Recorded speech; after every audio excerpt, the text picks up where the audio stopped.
someone who knows what they want to do post-MBA. In the current market, the trends that we've been seeing have been geared towards some of those qualitative skills. It's not just one decision maker anymore. It's a team of diverse backgrounds and experiences. Is that the impact that I really want to make in my life, or is it something bigger that I want to do? In today's video, we're going to cover Queen's University. It is such a beautiful campus and these buildings are so beautiful. Should you come to Queen's and study here? And how do you get into Queen's? Let's talk about it.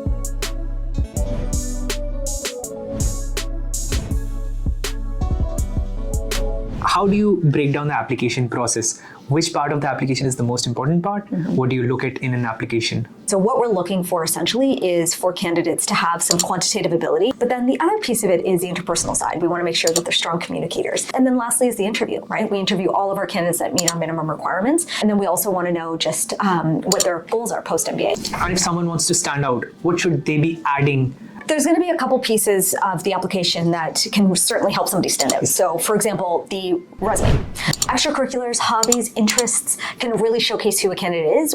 So team experiences are, in my opinion, undervalued. It's really important that an applicant showcases those extracurriculars in whatever capacity that means to them. And how important do you think the GMAT scores are? So we do want to see strong quantitative ability, but the GMAT is important. The standardized test is a critical piece of the application in the sense that we want to know that you can handle the rigor of the academics, right? And the GMAT or GRE is a place where you can do that. Our GPA is also important? Absolutely. So one can offset the other, right? Okay, so if someone has a good GMAT score? So if you have, let's say, a lower GMAT, but you have a really strong quantitative GPA, that can certainly help outweigh as well. Okay, who would be a perfect person to join the MBA here at Smith? I think someone who knows what they want to do post-MBA. So what I mean by that is taking what your skill sets have been so far and looking at how you can transfer them or how the MBA can enhance your profile to then be able to go into that next journey in your career. And how important is work experience and how many years of work experience should you have? If you don't have the minimum of 2 years,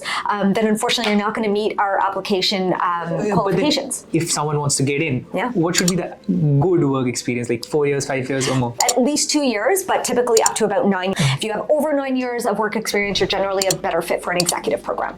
And what do you think about a person who's been working since past 4 years? 4 to 5 years of work experience is what we call in the sweet spot. But the thing is, someone who has 4 years of work experience, he has to take that final leap of faith. He has to leave his job. What would Smith be doing different that would help him fast track his career? For an immense amount of support on the career side, lots of networking events. We're one of the oldest institutions, so our alumni base is very large and it spans outside of Canada as well. So I do feel like our return on investment is the best out of any MBA program in Canada with a 96% employment rate. 3 months before graduation. So we're actually able to report before graduation, which is unprecedented. Companies are coming on campus. We're doing virtual events, hybrid events.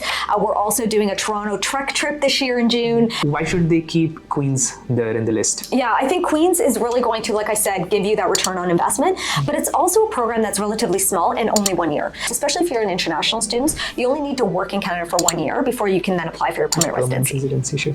In terms of Canada versus USA, why would you recommend someone to come to Canada? What I hear anecdotally, and it's harder to stay in the US, right? I think it's much easier to stay and work in Canada. So that was with regards to the admission process. Then I went ahead and talked to the career services team to understand whether there are placements available after a degree from Queen's and in general what are employers in Canada looking out for. And that part is now. Employers looking for in students right now in the current market. In the current market, the trends that we've been seeing have been geared towards some of those qualitative skills like innovative thinking, entrepreneurial mindset, as well as the interpersonal skills such as communication and collaboration. And do you think is MBA still worth the cost with the advent of AI? With the advent of AI, I mean, we still need people with those interpersonal skills to be able to guide these new roles.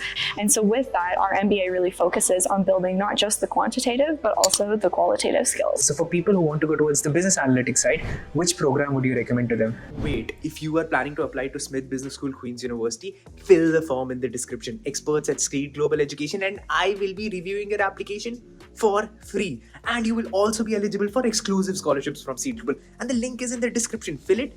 You might be able to get a scholarship also from Street Global.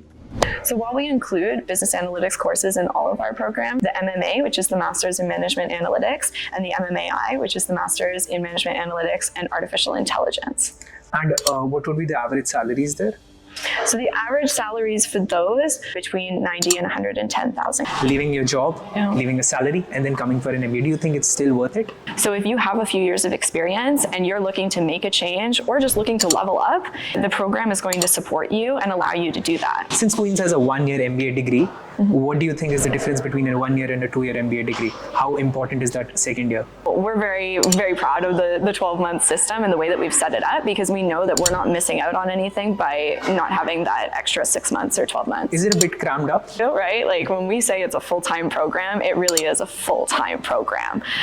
But if you can keep up with that fast pace, just like in the business world, then you can succeed here. Now we are going up, and we'll be talking to the students, and we'll try to understand how has their experience been like here at Queen's, especially Indian students. Are they able to find jobs at all or not, and is their entire experience? So how many years of work experience do you guys have? Yeah, so I have about 4.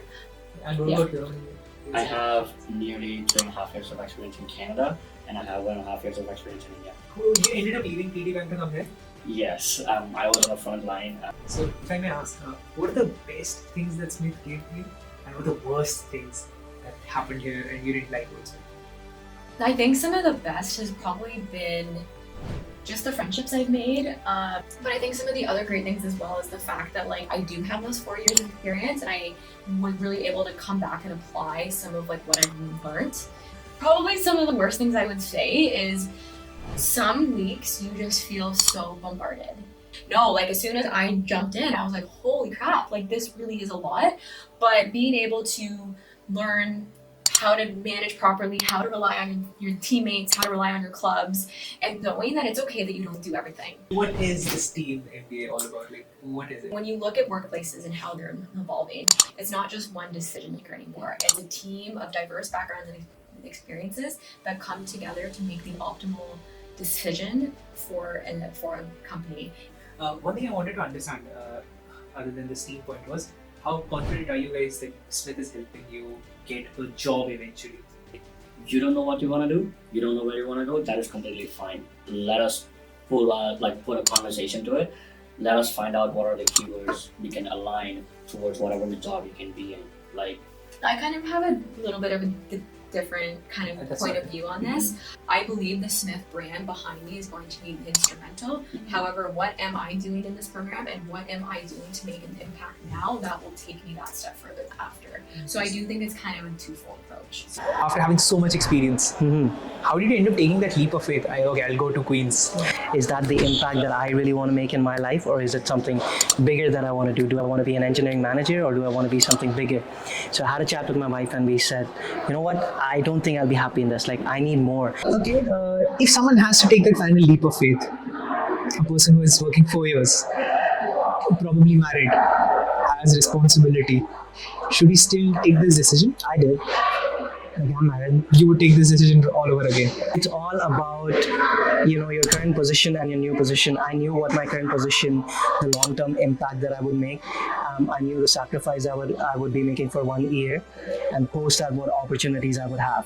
One more thing I had with regards to Queen's was, don't you feel like it's way too far, Kingston, in terms of most of the job opportunities are in downtown? Absolutely not. Majority of my networking, even if it's with people in Kingston, even with our career department, which is right here on the floor below us, happens over Zoom. Okay. Our school also takes us on, I believe, 3 treks to their Toronto campus. Companies actually come on campus here to Kingston. Not physically, but yes, they do. So with that, we end the video. If you liked this Queen's University video, probably you might want to watch out this video also. Free evaluation in the description. Just fill the form, free evaluation.